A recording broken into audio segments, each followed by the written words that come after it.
तो क्या हाल है दोस्तों। आशा करता हूं कि आप सभी लोग ठीक होंगे, अच्छे होंगे और तंदुरुस्त होंगे। तो आज मैं आपको एक दिल्ली के लड़के की कहानी सुनाने वाला हूं। लेकिन यह कहानी हमें भेजी है एक सब्सक्राइबर ने, जो कि उनके दोस्त के साथ घटी एक घटना पर आधारित है। मतलब झटपट अमीर बनने के लालच में विशाल ने अघोरी तंत्र विद्या के जरिए कर्ण पिशाचिनी को सिद्ध तो कर लिया था, पर वो अपने दादाजी की कही एक बात को भूल गया था कि इस काली शक्ति को हासिल करने के लिए एक अपवित्रता का करार करना पड़ता है, और जब यह करार टूटता है तो उसकी कीमत चुकानी पड़ती है, जो तुम्हारी जिंदगी से भी ज्यादा हो सकती है।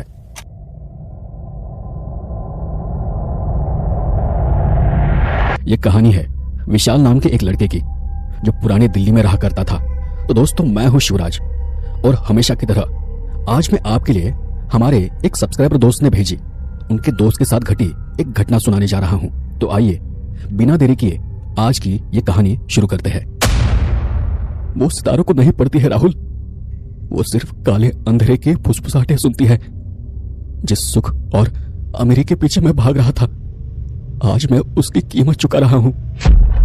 हॉल में टिमटिमाते बल्ब के उजाले में जब विशाल ने मुझे ये शब्द कहे थे, तब उसकी आंखें डर के मारे फटी जा रही थी। उसके बाल बिखरे हुए थे, कपड़े मैले थे, और उसके शरीर से एक सीलन से भरी सड़ी हुई मिट्टी जैसी तीखी बदबू आ रही थी।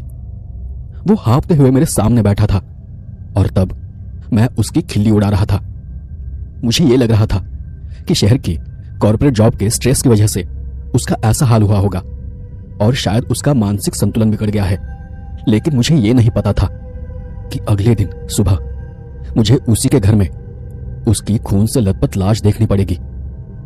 यह सारा वाकया उसने मरने से ठीक पहली रात मुझे सुनाया था, और यह उसकी आखिरी आप बीती थी, जो आज मैं आपको सुनाने जा रहा हूं। इसमें दो भाग है। पहला भाग जो मैं उसके नजरिए से सुनाने की कोशिश कर रहा हूं, मतलब उसने क्या क्या किया होगा और उसके साथ क्या क्या हुआ होगा, ये उसके बारे में है। और दूसरा भाग मेरा है, जब मुझे इस सब का पता चला था। तो आइए अब पहला भाग विशाल के नजरिए से सुनते हैं। मेरा पूरा बचपन दादाजी की कहानियां सुनने में बीता था। हमारा गांव उत्तर प्रदेश के एक सुनसान इलाके में था। हमारे यहां जब रात को बिजली चली जाती थी और हम लोग आंगन में चटनी रोटी खाकर लेट जाते थे, तब दादाजी मुझे कई भूतों की कहानियां सुनाते थे। उन सभी कहानियों में मुझे एक चीज बहुत ज्यादा पसंद थी, और वो थी कर्ण पिशाचिनी। एक ऐसी अदृश्य अमानवीय ताकत जो इंसान के कान में आकर दुनिया की हर गुप्त बात, सामने वाले का पास्ट, उसका फ्यूचर बिल्कुल सटीक बताती है।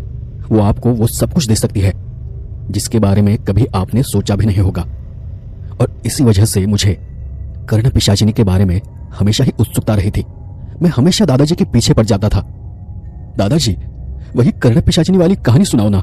दादाजी तंबाकू की चुटकी मुंह में डालते, आसमान की तरफ देखते हुए गंभीर हो जाते, और कुछ याद करके इधर उधर से कुछ जोड़कर कोई कहानी सुनाया करते थे। अपनी कहानियों में वो हमेशा एक बात जरूर कहते थे, बेटा, ये जो समाज में बड़े बड़े कामयाब ज्योतिषी, तांत्रिक या ये बेहद अमीर लोग होते हैं ना, उनमें से कई लोगों को ये कर्ण पिशाचिनी वश होती है।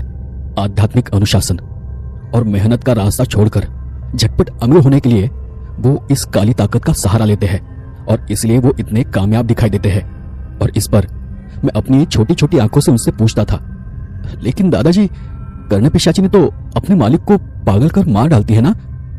तब दादाजी के चेहरे पर एक डरावनी खामोशी उतर आती थी। वो कहते थे, हाँ, वो जान की दुश्मन बन जाती है, लेकिन ये बड़े लोग शुरुआत में किसी खास माध्यम या किसी चीज का इस्तेमाल कर उसे खुद से दूर बांध कर रखते हैं। उसके और खुद के बीच एक मर्यादा खींच देते हैं। पर वो ताकत मुफ्त में नहीं आती, वो इसके बदले घर के सबसे करीबी इंसान की बलि मांगती है। इसलिए तुमने देखा होगा या फिर सुना होगा कि इन बड़े लोगों के घरों में हमेशा कोई ना कोई जानलेवा हादसा हो जाता है, या उनका कोई बहुत प्यारा इंसान अकाल मौत का शिकार हो जाता है। असल में ये उसी का शिकंजा होता है। और मान लो विधि करते समय कोई चूक हो गई और वो मर्यादा रेखा तोड़कर सीधा तुम तक पहुंच गई, तो फिर इस ब्रह्मांड में तुम्हें उससे कोई नहीं बचा सकता। उस समय कर्ण पिशाचिनी की ये कहानियां सुनते हुए मेरे रोंगटे खड़े हो जाते थे, पर उम्र के साथ साथ वो डर धुंधला पड़ता गया। मैंने पढ़ाई की, बड़ा हुआ और फिर शहर आ गया। दादाजी अब तक गुजर चुके थे और उनकी सुनाई गई कहानियां भी यादों की अलमारी में बंद हो गई थी। दादाजी की कहानियों में बताई गई छोटी छोटी बातें भी मैं अब भूल चुका था। बस याद था तो वो कर्ण पिशाचिनी। कर्ण पिशाचिनी को लेकर मेरे मन में आज भी कौतूहल था। अब कुछ ही महीने पहले मेरी जिंदगी का सबसे बुरा दौर शुरू हुआ। मेरी नौकरी चली गई, कर्ज का पहाड़ बढ़ता चला गया और जिस लड़की से, गीता से मैं जान से भी ज्यादा प्यार करता था, उसके घर वालों ने मेरे हालात की वजह से हमारी शादी से साफ इनकार कर दिया। उस दौरान मैं पूरी तरह डिप्रेशन में चला गया था। रोज तकलीफ झेल रहा था, पर एक रात पुरानी यादें खंगालते हुए मुझे दादाजी की वो कर्ण पिशाचिनी वाली कहानी याद आ गई। मैं काफी पढ़ा लिखा था और विज्ञान पर मुझे भरोसा भी था। मतलब साइंस मेरा पसंदीदा सब्जेक्ट भी था और इसलिए पढ़े लिखे मेरे दिमाग को लगा ये सब सच भी होता है या सिर्फ ढोंग है। पर मन में कहीं ना कहीं दादाजी की बताई हुई बातें घूम रही थी। और कहते हैं ना कि नाकाम इंसान जल्दी अंधविश्वासी बन जाता है, ठीक वैसा ही कुछ मेरे साथ भी हुआ था। और इसलिए मन में आया कि अगर ऐसी कोई ताकत है तो एक बार कोशिश करने में क्या हर्ज है। और फिर न चाहते हुए भी मैंने इंटरनेट पर पुरानी अघोरी तंत्र विद्या की किताबों को खोजना शुरू कर दिया। कामयाबी का मुखौटा पहने कुछ साधकों के ब्लॉग मैंने पढ़े और आखिरकार मुझे एक पुरानी हस्तलिपि में उसकी एक विधि मिल गई। वो विधि बेहद घिनौनी और कुदरत के नियमों के खिलाफ थी। उसे अपवित्रता का करार कहा जाता था। पारंपरिक वैदिक ज्योतिषी या फिर साधक पवित्र रहकर ज्ञान हासिल करते हैं, लेकिन कर्ण पिशाचिनी को सिद्ध करने के लिए साधक को खुद को अस्वच्छता और गंदगी में झोंकना पड़ता है। वो ताकत जितनी घिनौनी है, उसकी सटीकता उतनी ही भयानक है। सारी जानकारी इकट्ठा करने के बाद मैंने अपने ही कमरे में वो विधि करने का फैसला किया। वो अमावस्या की काली रात थी। मैंने कमरे से भगवान की सारी तस्वीरें हटा दी। विधि के नियम के मुताबिक मैंने खुद को एक ऐसे कमरे में बंद कर लिया जिसकी कई दिनों से सफाई नहीं की गई थी। जमीन पर कोयले से कुछ अजीब से यंत्र उकेरे, उन पर अपने खून की कुछ बूंदें डाली और फिर मंत्र पढ़ना शुरू कर दिया। शुरुआत में मुझे बहुत ज्यादा डर लग रहा था। दिल की धड़कनें कान तक सुनाई दे रही थी, पर फिर भी मैंने मंत्र पढ़ना जारी रखा। रात के 2 बज गए। मंत्र पूरे हो गए, पर कमरे में कुछ नहीं हुआ था। हवा शांत थी। खिड़की के बाहर हमेशा जैसा ही अंधेरा था। और तब मुझे खुद पर ही गुस्सा आ गया। मैं कितना मूर्ख हूं। विज्ञान के दौर में भी मैं इन सब बातों पर विश्वास कर रहा हूं। मैं एक ऐसे अंधविश्वास के पीछे भाग रहा हूं जो कभी पूरा ही नहीं हो सकता। और ऐसा सोचते हुए मैं सिर पर हाथ रखकर सोफे पर बैठ गया। मैंने वो विधि अधूरी छोड़ दी। मंत्रोच्चार के बाद की आखिरी विधि मैंने की ही नहीं। और फिर मैं सोने की कोशिश करने लगा। आधी रात हो चुकी थी। आधी नींद में होने की वजह से मुझे वक्त का पता ही नहीं था। कमरे में अचानक बर्फीली ठंड महसूस होने लगी। ऐसी ठंड जो सर्दियों में भी नहीं होती। हवा में अचानक एक बेहद सड़े हुए मांस और मल की मिलीजुली घिनौनी बदबू फैलने लगी। उस बदबू से मेरी छाती भारी हो गई। मैंने आंखें खोली। कमरे में घना अंधेरा था, पर खिड़की से आ रही स्ट्रीट लाइट की धीमी रोशनी में मैंने दीवार की तरफ देखा। घड़ी में ठीक 3:13 हुए थे और तभी मेरा ध्यान वहीं नीचे चला गया। मैं झटके से पीछे हटा। मेरे कमरे के बिल्कुल कोने में दीवार से सटकर कुछ खड़ा था। वो एक आकृति थी। उसकी ऊंचाई इंसानों से बहुत ज्यादा थी। उसके हाथ जमीन तक लटक रहे थे। उसके बाल बहुत ज्यादा बिखरे और कीचड़ से सने हुए थे। और सबसे भयानक बात तो ये थी कि उसका पूरा शरीर उल्टी दिशा में मुड़ा हुआ था। मतलब उसकी पीठ मेरी तरफ थी और मुंह मेरी दिशा में घुमा हुआ था। उसके उस अंधेरे चेहरे पर 2 आंखें नहीं, बल्कि गंधक की तरह चमकते हुए 2 लाल बिंदु थे। वो देख मेरा पूरा गला सूख गया। छाती जोर जोर से धड़कने लगी। मैंने चीखने की कोशिश की, पर मेरे मुंह से आवाज ही नहीं निकली। मेरा शरीर पूरी तरह से जैसे पैरालाइज्ड हो गया था। वो आकृति वहां से हिली नहीं, पर अचानक मेरे बाएं कान के बिल्कुल पास, बिल्कुल नजदीक से किसी के सांस लेने की आवाज आई। सीलन भरी हवा का एक गर्म झोंका मेरे कान से टकराया और फिर एक बेहद बारीक खून से सनी फुसफुसाहट मेरे कान में गूंजी। एक छोटी बच्ची की आवाज जैसी, पर उस आवाज में क्रूरता थी। तुम्हें क्या चाहिए विशाल? जो मांगोगे वो मिलेगा। बस एक शर्त है, तुम्हें मेरे साथ गंदगी में रहना होगा। मुझे पवित्रता पसंद नहीं है।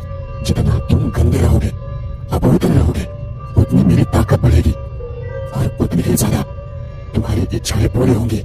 मैंने डर के मारे हाँ में सिर हिला दिया और मन ही मन कहा, मुझे गीता चाहिए, मुझे बहुत सारा पैसा चाहिए, उस रात वो आकृति धुएं की तरह हवा में घुल गई। मुझे लगा कि वो मेरा कोई भयानक सपना था, पर अगले दिन सुबह एक चमत्कार हुआ। मुझे एक बड़ी कंपनी से अचानक कॉल आ गया और उम्मीद से 3 गुना ज्यादा सैलरी की नौकरी मिल गई। इतना ही नहीं, उसी दोपहर गीता का भी मुझे फोन आ गया और उसने मुझे कहा, विशाल, पता नहीं अचानक क्या हुआ, पर पापा का मन बदल गया है। वो हमारी शादी के लिए तैयार हो गए हैं। वो ये कहते हुए रो रहे थे। और ये सब कुछ सुनते हुए मुझे पहले तो बहुत खुशी हुई, लेकिन बाद में मेरे रोंगटे खड़े हो गए। मैं सोचने लगा कि ये कैसे मुमकिन है। मतलब रात को जो भी हुआ था वो सपना नहीं था। लेकिन यहीं से मेरे विनाश की शुरुआत हुई। कर्ण पिशाचिनी जब भी आती थी तब मैं सोया हुआ होता था। मैं हमेशा उसके स्पर्श से जाग जाता था। शर्त के मुताबिक मुझे हमेशा एक अंधेरे और गंदगी वाले कमरे में सोना पड़ता था। उसकी ये भी एक शर्त थी कि मैं उसे देख नहीं सकता। शुरुआत में थोड़ी तकलीफ हुई, पर फिर आदत हो गई, क्योंकि अब मुझे जो भी चाहिए था वो मिल रहा था। लेकिन धीरे धीरे पता चला कि उसकी भी कुछ सीमाएं थी। मतलब अगर मैं कोई औकात से बाहर की चीज मांगता था तो वो धीरे से मेरे कान में कहती थी, मांग जितनी बड़ी होगी उतना बड़ा बलिदान देना पड़ेगा। इतनी जल्दी मत करो विशाल, तुम्हें जो भी चाहिए वो मिल सकता है, पर उसका एक वक्त है। मैंने तब उसकी इस बात पर इतना ध्यान नहीं दिया, पर मैं अब हवा में था। मुझे लगने लगा था कि अब मैं दुनिया का राजा हूं, और धीरे धीरे मेरे मन का डर गायब हो गया और उसकी जगह लालच ने ले ली। मैं उसके नियमों का पालन करने लगा। मैंने अपना वो पुराना कमरा साफ करना पूरी तरह बंद कर दिया।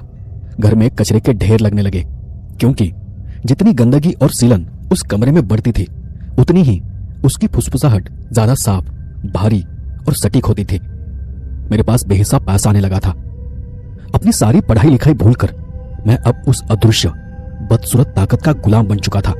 विश्वास और अंधविश्वास के पार चला गया था, पर सुख के इस चेहरे के पीछे एक भयानक अंधेरा मेरा शिकार करने के लिए तैयार हो रहा था। अब तक सब कुछ ठीक चल रहा था। कुछ महीनों बाद गीता और मेरी शादी भी हो गई। अब मैं गीता को उस गंदे कमरे में नहीं ले जा सकता था, और मेरे लिए वो कमरा छोड़ना भी मुमकिन नहीं था, क्योंकि अगर मैंने उस जगह को साफ किया होता तो मुझ पर कर्ण पिशाचिनी का प्रकोप हो जाता। और इसलिए मैंने एक बीच का रास्ता निकाला। मैंने शहर के एक पॉश इलाके में गीता के लिए एक आलीशान नया फ्लैट खरीद लिया। गीता भी वहां खुशी से रहने लगी।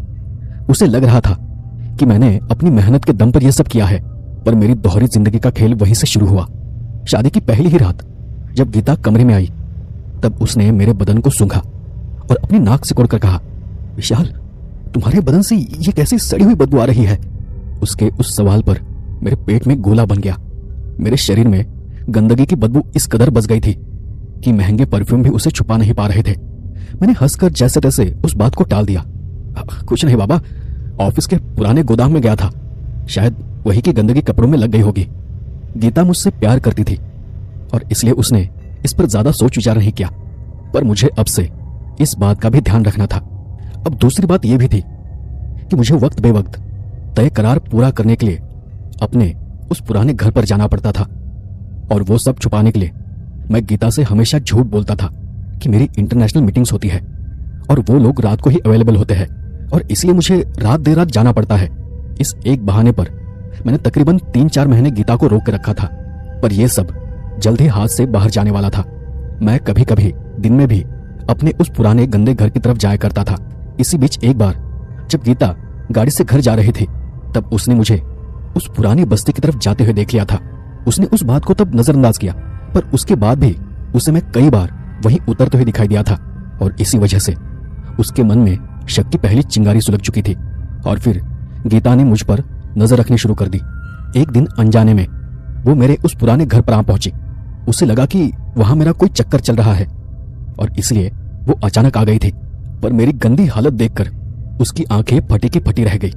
मैं जब ऑफिस से सीधा उस पुराने कमरे में पहुंचा था तब कमरे का दरवाजा खुला ही रह गया था, पर मैंने गीता से फिर से झूठ बोला कि मैंने अपने नए बिजनेस के लिए इस जगह को खरीद रखा है। ऑफिस में किसी को यह बात पता नहीं है और किसी को पता न चले, इसलिए जानबूझकर मैंने किसी को बताया नहीं। मैंने इस जगह को अभी भी खरीदा है और इसलिए यहाँ की सफाई बाकी है। मैं जल्द ही मजदूर बुलाकर इसकी सफाई कर लूंगा।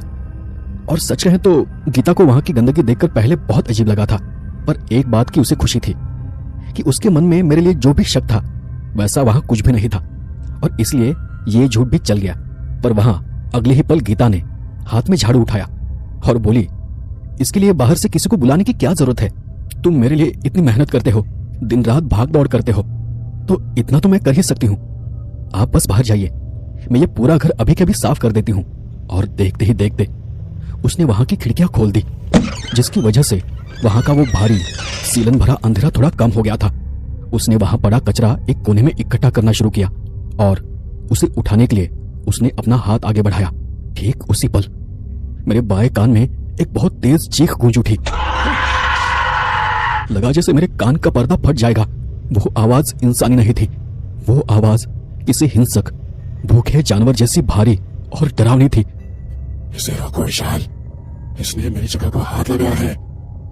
अगर इसने ये कचरा बाहर फेंका तो मैं इसका गला घोट कर इसका मांस खा जाऊंगी। इसने मुझे लाश नहीं दिखाई है विशाल, इसे रोको, इसे इसी वक्त रोको विशाल। ये सुनकर मेरा दिमाग जैसे बेकाबू हो गया। आंखों के सामने अंधेरा छा गया और एक अनजानी ताकत ने मेरे शरीर पर कब्जा कर लिया। मैं भागता हुआ गया और गीता का हाथ मैंने इतनी बहरे में से मरोड़ दिया कि उसके हाथ से झाड़ू दूर जा गिरा। वो दर्द से चीख पड़ी और वही जमीन पर गिर गई। हाथ नहीं लगाना इस कमरे को, बाहर निकलो यहां से, मैं ऐसी आवाज में चिल्लाया जो मेरी थी ही नहीं। वो आवाज बहुत गहरी और डरावनी थी। गीता ने जमीन पर बैठकर मेरी तरफ देखा। उसकी आंखों में बेहिसाब आंसू थे, पर उन आंसुओं से ज्यादा उसमें एक खौफ था। उसने मेरा ये रूप कभी नहीं देखा था। गीता ने अपना हाथ पकड़ा और रोते हुए वो उस कमरे से बाहर भाग गई। मैं उसका पीछा करना चाहता था, उससे माफी मांगना चाहता था, पर मेरे कान में सुनाई दे रही उस आवाज ने मुझे वहीं जकड़ कर रख दिया था। शाबाश, ऐसे ही गंदगी रहने दे। खिड़कियां बंद कर, सब तरफ अंधेरा कर। आज इसका हिसाब होगा। मैंने खिड़कियां दोबारा बंद कर दी। कमरे में फिर से वही सीलन भरा अंधेरा फैल गया और फिर मैंने होश खोकर खुद को उस ताकत के हवाले कर दिया। इस हादसे के बाद मैंने गीता को समझाया, कहा कि मेरे बिजनेस के काम में तुम दखल मत दिया करो। काम में पहले ही बहुत टेंशन हो रही है और जिसकी वजह से कभी कभी बहुत गुस्सा आ जाता है। उसे बुरा तो लगा था, पर फिर भी उसने मेरी ये बात मान ली। उसे यही लगा कि मुझे काम का टेंशन है। पर अब मेरा रूटीन बेहद भयानक हो चुका था। मैं गीता से छुपकर बाहर जाने लगा था। रात के 1-1:30 बजे जब गीता सो जाती थी तब मैं चुपचाप बेड से उठता था, घर का दरवाजा लॉक करता और गाड़ी निकालकर शहर के दूसरे कोने में बने उस गंदे सीलन भरे कमरे में जाने के लिए निकल पड़ता था। मुझे वहां गए बिना चैन ही नहीं पड़ता था। वो कर्ण पिशाचिनी मुझे रोज नए राज बताती थी, जिससे मेरा काम और मेरा पैसा दोनों बढ़ रहा था। पर बदले में मुझे उस गंदे अंधेरे कमरे में उसके साथ घंटों गुजारने पड़ते थे। एक रात करीब 2 बज रहे होंगे। बाहर मूसलाधार बारिश हो रही थी, बिजलियां कड़क रही थी और हमेशा की तरह मैं बेड से उठा। गीता तब गहरी नींद में थी और यही देखकर मैं चुपके से कमरे से बाहर निकल गया। पर यह मेरा भ्रम था, गीता सोई नहीं थी। पिछले कुछ दिनों से मेरे इस अजीब बर्ताव की वजह से उसके मन में बहुत ज्यादा शक पैदा हो गया था।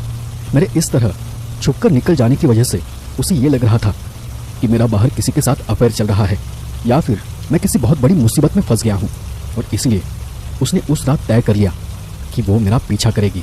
मैंने अपनी कार निकाली और उस बारिश में उस पुराने घर की तरफ निकल पड़ा। मुझसे कुछ दूर पीछे गीता एक टैक्सी से मेरा पीछा कर रही थी, पर मुझे इसकी भनक तक नहीं थी।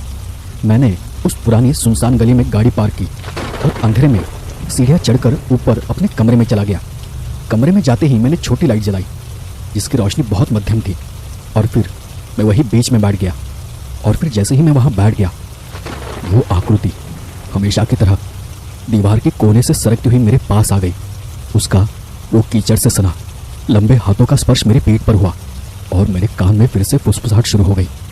मैंने सम्मोहित होकर अपनी आंखें मूंद ली। इतने में कमरे का दरवाजा जो गलती से खुला रह गया था, उस दरार से गीता ने अंदर झांक कर देखा।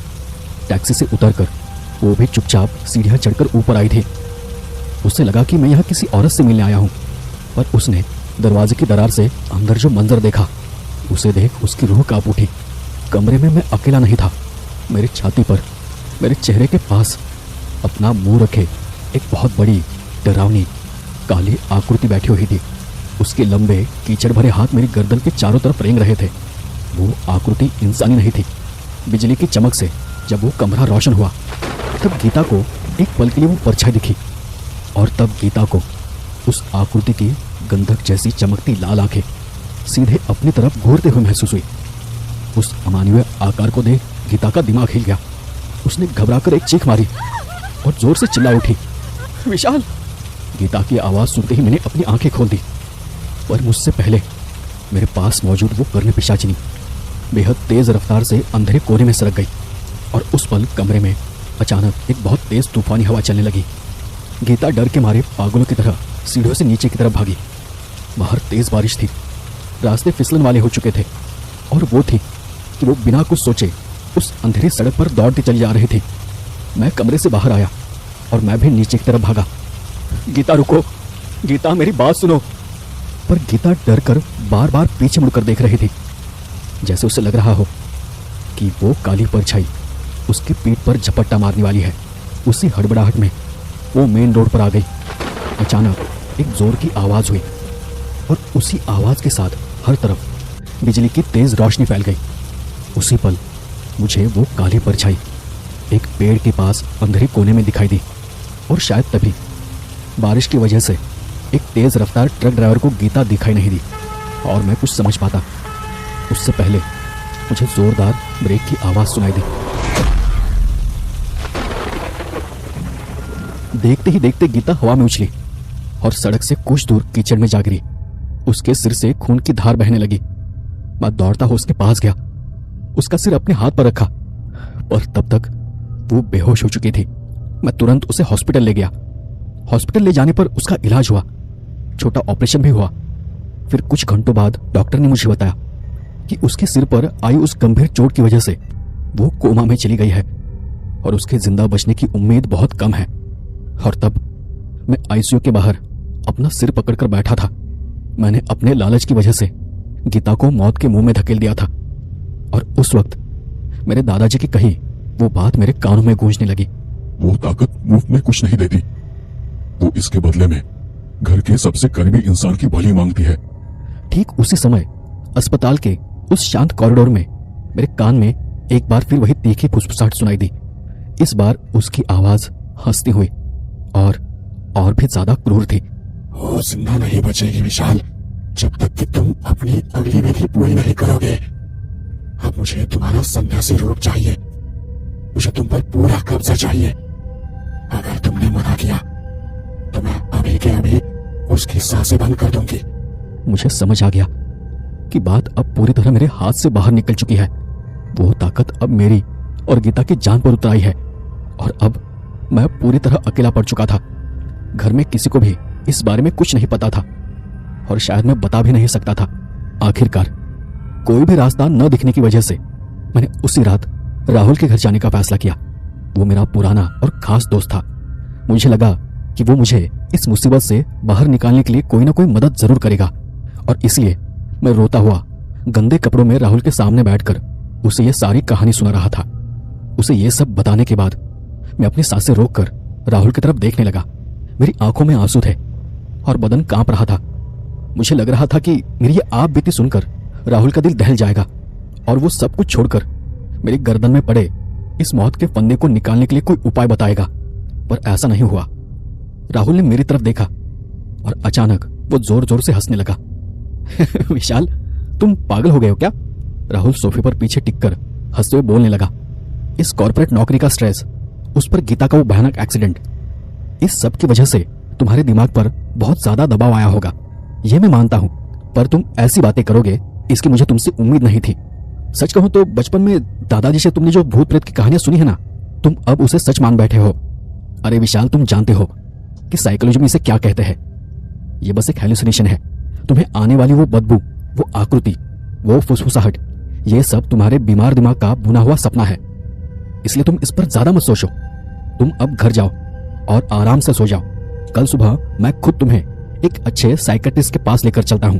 तुम बस ज्यादा सोचो मत, तुम पक्का ठीक हो जाओगे। बस ज्यादा टेंशन मत लो। मैंने तब रोते हुए उसे कहा, राहुल, ये मजाक नहीं है। वो मेरे साथ है, वो अभी भी इस कमरे में कहीं। ये सोचकर मैं खुद ही घबरा गया और घर के अंधेरे कोनों की तरफ देखने लगा। बस करो विशाल, राहुल अब थोड़ा गुस्सा हो गया था। तुम बहुत गंदे रह रहे हो, कपड़ों से देखो कैसी बदबू आ रही है। पहले तुम घर जाओ, नहाओ और शांत हो जाओ। पता नहीं कितने दिन से तुम सोए भी नहीं हो, तुम्हें थोड़ी भी समझ नहीं है। तुम्हारी पत्नी गीता आईसीयू में है और ऐसे हालात में तुम्हें खुद को संभालना चाहिए विशाल। उसके चेहरे पर अविश्वास देखकर मैं समझ गया कि मैं अब पूरी तरह अकेला पड़ चुका हूं। इस दुनिया का कोई भी इंसान मुझ पर भरोसा नहीं करने वाला था। विज्ञान का ये मुखौटा पहनने वाले लोग जब तक खुद उस अंधेरी दुनिया का अनुभव नहीं कर लेते, तब तक उन्हें इसका असली खौफ समझ नहीं आएगा। और फिर मैं निराश होकर राहुल के घर से बाहर निकल आया। बाहर अब बारिश थम चुकी थी, पर हवा में स्मशान जैसा सन्नाटा फैला हुआ था। उस रात 11 बजे के करीब मैं अपने उस आलीशान फ्लैट पर वापस आ गया। घर पूरी तरह खाली था। गीता के बिना वहां सिर्फ एक भयानक खामोशी थी। मैं थककर वही हॉल में बैठ गया। मेरे हाथ में मोबाइल था। अचानक उसी पल अस्पताल से मुझे फोन आ गया। हेलो विशाल। विशाल सर, आपकी वाइफ गीता, उनकी पल्स अचानक बहुत ज्यादा गिर गई है। वेंटिलेटर पर होने के बावजूद उन्हें सांस नहीं आ रही है। आप अभी के अभी अस्पताल पहुंचिए। मेरे हाथ से फोन छूटकर नीचे गिर गया। मैं भागता हुआ दरवाजे की तरफ जाने ही वाला था कि तभी सारी लाइट्स एक झटके में बुझ गई और उस पल उस पूरे घर में सिर्फ खिड़की से बाहर से आने वाली शहर की मध्यम रोशनी रेंग रही थी। और तब मैंने देखा घर के मेन दरवाजे के ठीक सामने वो डरावनी आकृति खड़ी थी। वो कीचड़ से सने लंबे हाथ दरवाजे की चौखट को जकड़े हुए थे और उसकी वो गंधक जैसी चमकती लाल आंखें, वो आंखें सीधे मुझ पर टिकी हुई थी।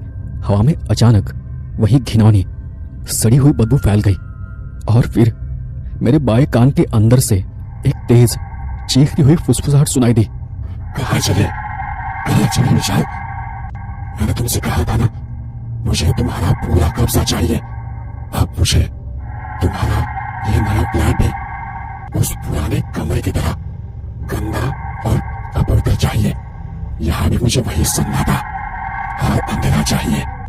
अगर तुमने अब विधि के अगले चरण के लिए मना किया, अगर तुमने खुद को मुझे नहीं सौंपा, तो अस्पताल में तुम्हारी गीता अगली सांस नहीं ले पाएगी।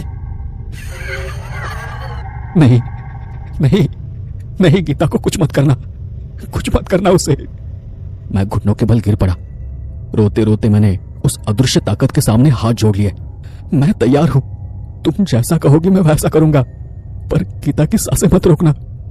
मैंने हार मान ली थी और मेरी हार मान लेने की वजह से उस कर्ण पिशाचिनी की ताकत अब कई गुना ज्यादा बढ़ गई थी। और तब वो जोर जोर से हंसने लगी।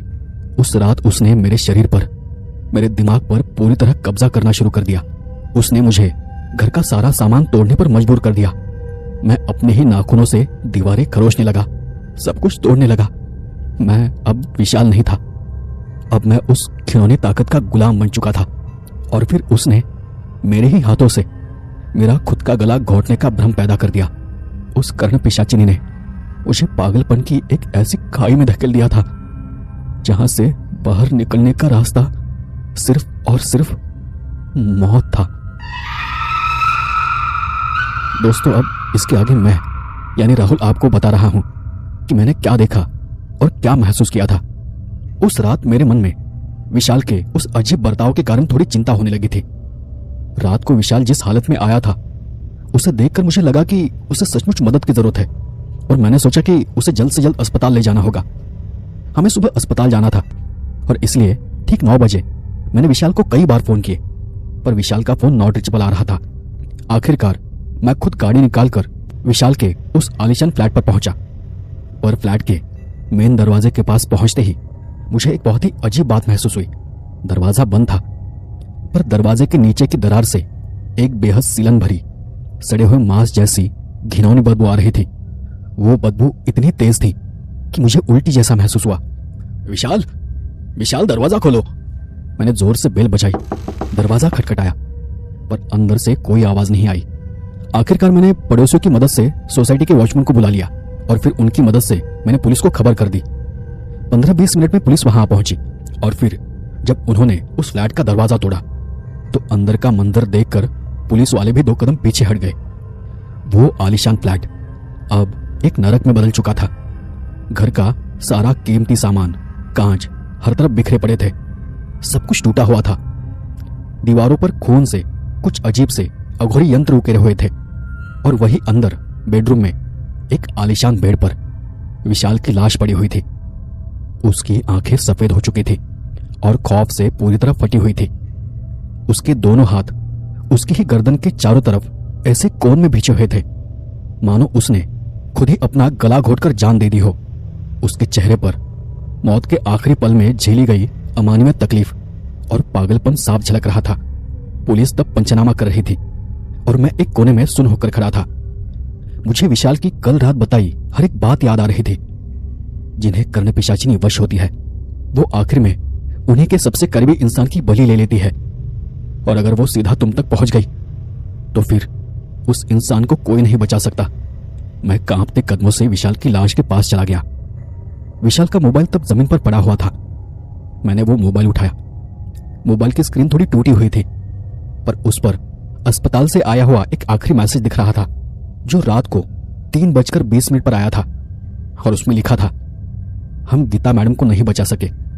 रात को ठीक 3:13 पर उनकी सांसें थम गई। अब बाद में मुझे एक बात पता चली जो कि मेरे लिए बहुत चौंकाने वाली थी। डॉक्टरों के मुताबिक विशाल की मौत भी रात को ठीक 3:13 पर हुई थी। यानी जैसे ही गीता की सांसें रुकी, ठीक उसी वक्त कर्ण पिशाचिनी ने विशाल की भी बलि ले ली थी। उसका वो करार अब पूरा हो चुका था। वो सब देखकर और विशाल की बताई बातें याद कर मेरी रीढ़ की हड्डी में डर की एक तेज लहर दौड़ गई। उस रात विशाल सिर्फ एक अंधविश्वास के बारे में नहीं बात कर रहा था, बल्कि वो एक जानलेवा सच के बारे में बता रहा था। और मैंने बस उसका मजाक उड़ाया। मैंने बहुत भारी मन से विशाल की लाश से अपनी नजर हटाई और घर से बाहर निकलने के लिए पीछे मुड़ा। उस पूरे फ्लैट में पुलिस की भागदौड़ शुरू थी। और जब मैं हॉल से बाहर निकल रहा था, तभी लगा जैसे अचानक पूरे घर की हवा एकदम बर्फीली ठंडी हो गई है। और फिर उसी घर के एक कोने में मुझे किसी के खड़े होने का एहसास हुआ। इंसानी कद से कहीं ज्यादा ऊंचा, कुछ घिनौना सा। पर जब दोबारा मेरी नजर उस ओर गई तो वहां कुछ भी नहीं था। वहां सब कुछ विशाल की मौत की तरह शांत और ठहरा हुआ था। तो दोस्तों, ये थी बहुत ही डरावनी आप बीती, एक बेहद दर्दनाक आप बीती। तो आपको ये कहानी कैसी लगी मुझे कमेंट कर जरूर बताएं। और हाँ, अगर आपको कहानी पसंद आई हो तो वीडियो को लाइक जरूर करें और अपने दोस्तों के साथ शेयर भी करें। और एक दूसरी बात, अगर आपने मेरा ऐप अभी तक डाउनलोड नहीं किया है तो उसका लिंक मैंने डिस्क्रिप्शन में दे दिया है। जाकर जल्द से जल्द उस ऐप को डाउनलोड करें। तो आज के लिए बस इतना ही। मिलते हैं अगले एपिसोड में एक ऐसे ही किसी डरावनी कहानी के साथ। तब तक के लिए धन्यवाद और शुभ रात्रि।